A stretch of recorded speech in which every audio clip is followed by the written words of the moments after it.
तो गाइस कैसे हैं आप सब लोग। बैटल स्पिरिट के एपिसोड 17 के साथ हाजिर हो। तो लास्ट एपिसोड के एंड पे आपने देखा था कि माया रो के सामने एक टफ ओपोनेंट होता है जो कि क्रेजी बाइलू होता है, जो कि सेकंड लीडर है ग्रुप 3A का। वो से कहता है कि हम लोग यहाँ पर इन दोनों लड़कियों के साथ कुछ भी बुरा नहीं करेंगे। एक तो यहाँ पर बॉस की पसंदीदा गर्लफ्रेंड है और दूसरी जो है वो छोटी बच्ची है, तो हम इन दोनों को यहाँ पर से जिंदा छोड़ देंगे, लेकिन तुम्हें यहाँ पर पहले मरना होगा। तो जिंग कुछ लाकर उसे कहते हैं कि तुम लोगों ने यहाँ पर मेरी सिस्टर को किडनैप किया और तुम लोग यहाँ पर मुझे फोर्स कर रहे हो ताकि तुम्हारे लीडर की गर्लफ्रेंड बन जाऊं। ऐसा कुछ भी नहीं है, मैं तुम्हारे लीडर की तरफ देखना भी नहीं चाहती। अपनी बकवास बंद करो, तुम सभी बुरे लोग हो। तो क्रेजी बाइलू से कहता है कि प्लीज माफ करना, ये हमारी गलती है कि हम लोग ने तुम्हारे पीछे गुंडों को भेजा था। हमारे बॉस ने कहा भी था कि तुम्हें यहाँ पर तमीज के साथ लाया जाए, लेकिन अब जबकि हमारा यंगेस्ट ब्रदर यहाँ पर मर चुका है, इस सब के दौरान थर्ड ब्रदर मर गया है, तो फिर हमें तो यहाँ पर बदला चाहिए और हम लोग इस लड़के को मारकर अपना बदला लेने वाले हैं और हम इस बात को कभी भी भूल नहीं सकते। और तुम्हारी हिम्मत कैसे भी कि तुम यहाँ पर हमारे बेस के ऊपर चले आए। और इसी के साथ ही क्रेजी बाइलू जो होता है वो अपने 5वें पावर रिलीज करके हमारे रोग के ऊपर अटैक करने के लिए आगे बढ़ता और कहता है कि तुम्हें यहाँ पर मरना होगा।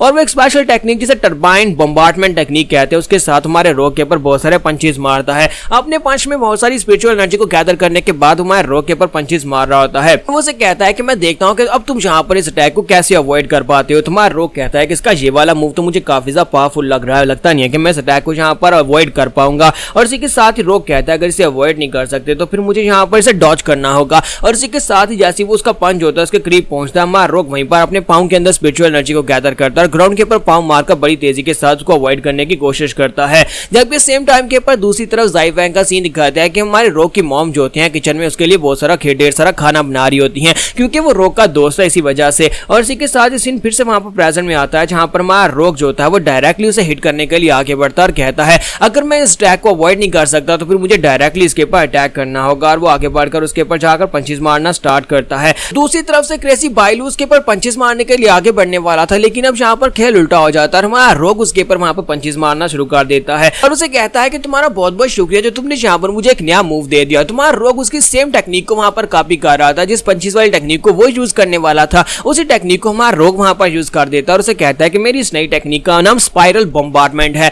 तो ये बात सुनते ही उसके ग्रुप के मेंबर जो होते हैं वो सभी लोग चलाकर कहते हैं क्या इस कम्युनिटी ने यहाँ पर हमारे सेकंड लीडर की टेक्निक को कॉपी कर लिया और उसका नाम भी यहाँ पर कॉपी कर लिया और उसे यहाँ पर अपनी स्पाइरल बम्बार्डमेंट का नाम दे दिया है। और शिंग कोई भी इस बात से काफी ज्यादा हैरान होती है और कहते हैं कि क्या इसने वाकई में यहाँ पर अभी उस सामने की तरफ से मूव रिलीज हुआ और उसने इस मूव को देखकर कॉपी कर लिया, लेकिन ऐसा कैसे पॉसिबल है। क्रेजी बाइलू जो होता है उसे कहता है कि तुम्हें क्या लगता है कि एक मूव को एक या दो बार देख लेने की वजह से तुम इसे यहाँ पर कंप्लीटली मास्टर कर सकते हो। तुमने इसे कॉपी तो कर लिया, लेकिन तुम यहाँ पर इसके अंदर वो स्ट्रेंथ कहां पर से लेकर आओगे जो स्ट्रेंथ मेरे पास है। और इसी के साथ ही वहां पर फिर से अपने अटैक को रिलीज करते हुए हमारे रोग के ऊपर एक पंच मारता है। जैसे वो रोग एक जबरदस्त पंच मारता है तुम्हारा रोग जो होता है वहीं पर ग्राउंड के ऊपर पटकता है, वहां पर से ऊपर उछलता है, फिर से ग्राउंड के ऊपर गिर जाता है। और उसके साथ ही जो होता है बहुत ज्यादा एक्साइटेड होते हैं, जबकि मैं रोग के साथ ही जो होते हैं बेचारे वहां पर चिल्ला रहे होते हैं रोग के लिए। तो रोग वहां पर से पटकने के बाद काफी दूर जाकर गिरता है और पीछे जाकर जिंग कोई उसे आकर उठाकर पकड़कर कैच करती है ताकि उसे बचा सके और उसे कहते हैं क्या तुम ठीक हो, मुझे लगता है कि फिलहाल के लिए हमें यहाँ पर से वापस चले जाना चाहिए, हम लोग इनका मुकाबला नहीं कर सकते, ज़ाई वैंग को आने दो।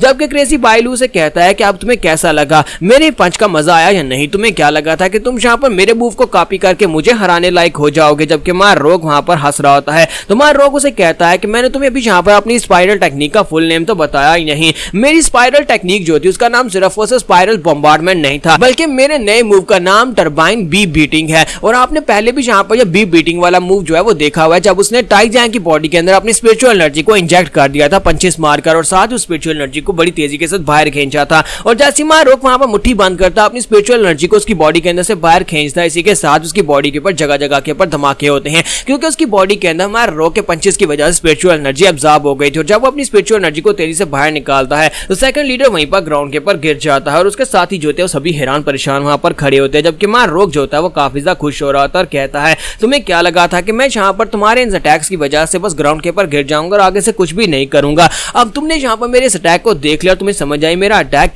कितना पावरफुल था। तो उनके फर्स्ट लीडर को दिखाता है कि वो अपने रूम के अंदर बैठकर वहां पर सारी वीडियो देख रहा था और वो अपनी कुर्सी से उठता और कहता है कि मुझे लगता है कि अब वक्त आ चुका है मेरे भी यहाँ पर फाइटिंग करने का, अब वक्त है कि मैं यहाँ पर खुद मैदान में जाऊं और जाकर अपने ब्रदर्स को बचाऊं। तो क्रेजी बाइलू वहां पर ग्राउंड के ऊपर गिरने के बाद सोच रहा था कि मुझे यकीन नहीं आ रहा कि मैं भी यहाँ पर इस फाइट में इतनी आसानी से हार गया। तो वो वहां पर अपनी मेमोरीज को याद करता है जहां पर वो तीनों ब्रदर्स जो थे वो बैठकर एक दूसरे के साथ मिलकर खाते पीते थे और गप्पे लगाते थे। तो इस बात से और भी गुस्सा आ जाता है और कहता है कि हम लोगों ने यहाँ पर ये सब कुछ बनाया था, हमने 3A ग्रुप बनाया और यहाँ पर स्टेप बाय स्टेप हम लोग इस लेवल पर पहुंचे थे कि हम लोग बहुत ही जल्दी यहाँ पर अपने ग्रुप को राइज करने के बाद यहाँ पर एक गैंग बनने वाले थे, लेकिन एक छोटा बच्चा यहाँ पर आकर मुझे कैसे हरा सकता है। और इसी के साथ ही वो गुस्से के साथ उठता है और कहता है कि तुम्हें यहाँ पर मरना होगा कमीने कहीं के, और बड़ी तेजी के साथ हमारे रॉक के ऊपर अटैक करने के लिए आगे बढ़ता है। तो जैसे वो उसके करीब पहुंचने वाला होता है, इसी के साथ ही वहां पर जिंकुई अपनी बैटल स्पिरिट को रिलीज करती है। उसकी बैटल स्पिरिट एक बड़ा सा रेंडियर होती है और इसी के साथ ही वो उसके मुंह के ऊपर एक किक दे मारती है और उसे कहती है कि तुम यहाँ पर बैक स्टैबिंग कैसे कर सकते हो, मैं तुम्हारे 3A ग्रुप के बारे में जानती हूँ, तुम्हारे जैसे कमीने लोग अक्सर यहाँ पर